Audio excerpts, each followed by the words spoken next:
We need to find out if there's a record, because the consecutive goal kicks by Stefan Ratchford, what was that? Is it 49 or 39 or something? 20 something. Yeah, 41, I think. For Super. Because I don't know what the record is in the women's game, but Emma Knowles of Wigan, rather, got 21 in a row before missing the last three in their game at Huddersfield on Saturday. She got 15 out of 18 plus the ones from the week before. So I was listening to the commentary on Wigan TV, so thanks to Wigan for providing that. Because we've got to talk about this. Huddersfield 0, Wigan 102, which frankly, and this is no criticism of the players because it's not them who did it, but as soon as Huddersfield made those big statements last year, which were gobbled up by people without questioning that they were now professional, well, square that circle for me, because I don't think Wigan didn't come out and say we're professional or anything. And I know Saints are starting match payments and York have contracts and Leeds or whatever Leeds are and the other clubs are. As far as I'm aware, they're all amateurs. They may be getting boot money, I don't know. But as soon as you come out and make a statement saying we're professional, despite the massive holes in that statement, like a colander, you can't come out and lose 102-0 in the same division as teams that you're supposed to be rivaling. And you also can't, as a club, say you're having a double header, but then you charge people to go in for the first game, then they have to leave the stadium and pay to come back in. Leeds do double headers, you pay. York do double headers, you pay to go in. I think Barrow have got this great idea where if you turn up early for the women's game, you get in free and then you spend money behind the bar and then you watch the men's game. What a great idea. I've never known a double header to be organised like this. Frankly, it's ridiculous, absurd, stupid. And you can't call yourselves professional and do something like that. I think it's frankly, I'm not going to take anything away from Wigan because obviously they played very well. And I'm not criticising the players at Huddersfield. But when the club comes out and says things and it's anything but, got to call it out. I think you can't call it a double header, can you? You know, well, no, double header is you get two events for the price of one. Wembley is going to be a triple header if you include the schoolboys game, a quadruple header. But you're not asked to pay 4 times to go into the national. So you pay once. The joy of your ticket. The NRL will have it with their Magic Weekend this weekend. You don't have to pay for each game you want to watch. You pay for a ticket for either the day or the weekend. You cannot claim you are hosting a double header when you've got the same opposition in town. So it's like even more ideal to have a double header and get both sets of fans in to watch both games if it's not a double header. So no, I think you're right to question what does professionalism mean. They have made some squad improvements. I think we've looked at some of the signings that they've made and said that should make them more competitive. They put Laurie Halloran in charge, which I think people around the women's game said that's going to be great because it's career progression and that's exactly what we want to see. But arguably, where they are in the table after the first few rounds, and you have to say it does depend very much on who you've played, they're worse than they were last year. Obviously, we can't quite say how good Wigan are because, as you mentioned, they haven't played one of those top 3 sides yet, but they've obviously improved. And I keep going back to them. If I look at this league table and I've got Huddersfield at the bottom, Super League club with all that entails, they should not be below Barrow, who are a championship club who don't have the resource, but and they have lost all 3 of their games, Barrow. I'm not saying that, I'm not trying to say something here, but they lost narrowly at Wigan in the first game. They lost narrowly at Warrington this week. Whatever Barrow are doing to develop the women's game in their area is obviously working because they're putting out a competitive team. They may have lost all 3 of their matches, but they have been competitive. And when they play Huddersfield, I would fancy them to beat Huddersfield. Now, whatever Barrow are doing should be, other clubs should be looking at, and certainly teams in Super League, because I can understand if championship teams have different priorities. But teams in the men's Super League who have a women's team who are virtually, we're just giving them a kit and a name and that's it. How do you square that circle then, that Barrow are doing what they're doing with the resource they've got and appear to be successful, it doesn't make sense to me. And that should be what everyone should be looking at Barrow now and going, well, if they can do it, we can do it. There's no Hull side in the Super League. Neither Hull FC nor Hull KR. I think there is a commitment that you need to show that the women's team is a valuable part of whatever this one club mentality is. And a lot of clubs say they do it, and some clearly do. So, Wigan have embraced the idea that it's not just about the men's running team anymore. And it's not solely about the fact that they, appointed Dennis Betts as their women's coach.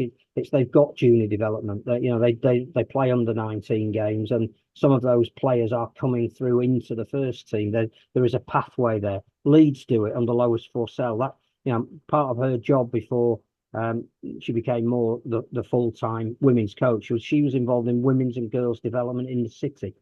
And again, that's paying off. And Gary Hetherington's view of the club is, yes, clearly the main driver, getting people into Headingley on a Friday night and spending money in the corporate, will be the men's running team. But they were, to use the word that you just said, incredibly professional when the team got to Wembley last year.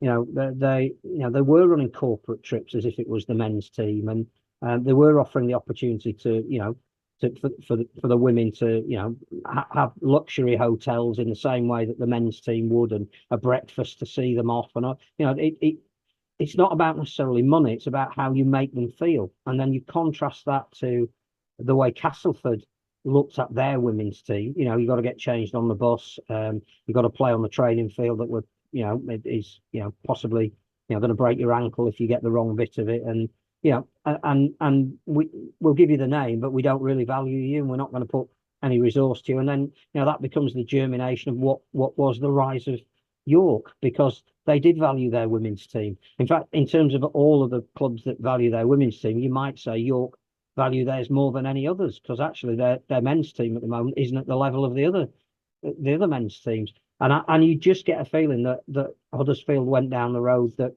Castleford did, in the sense of, there's some shirts. You can play at Huddersfield YMCA or Lord Hill or whatever it's called. Very occasionally, we'll bring you in.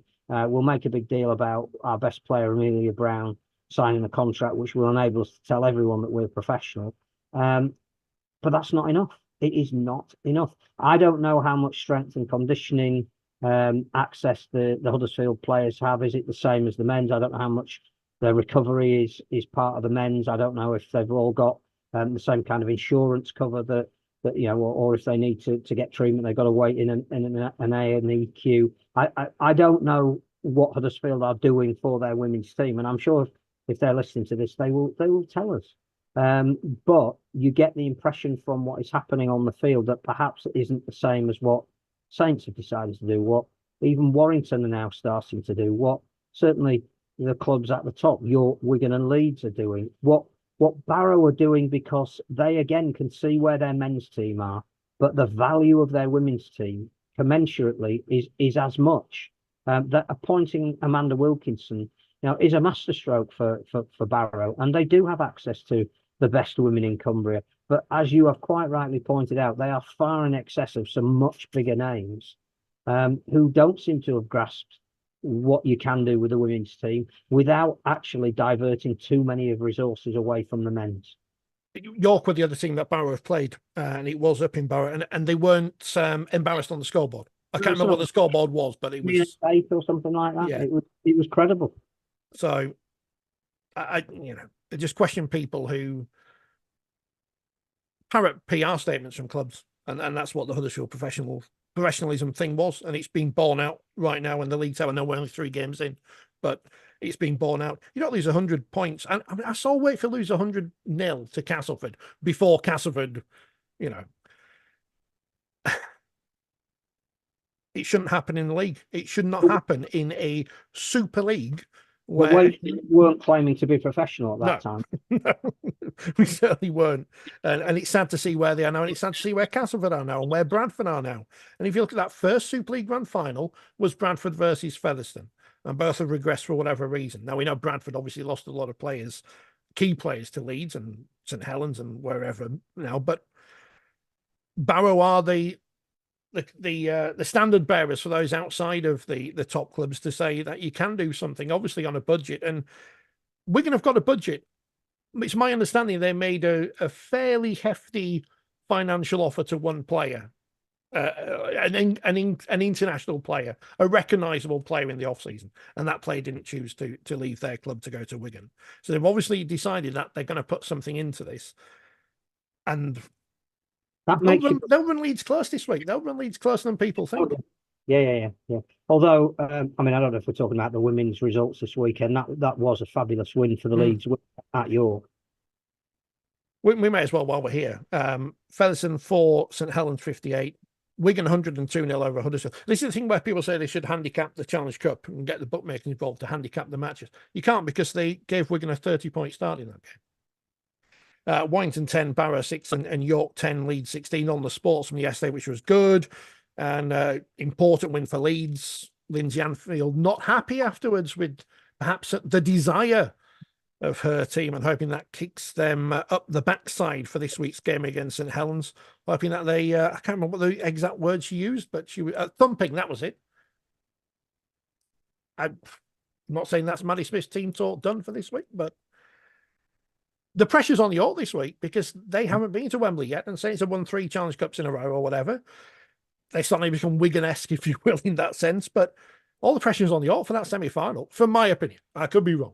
Yeah, no, I think you're right. I think it was great to see Caitlin Beavers back playing for Leeds and obviously scoring one and creating the other of their tries.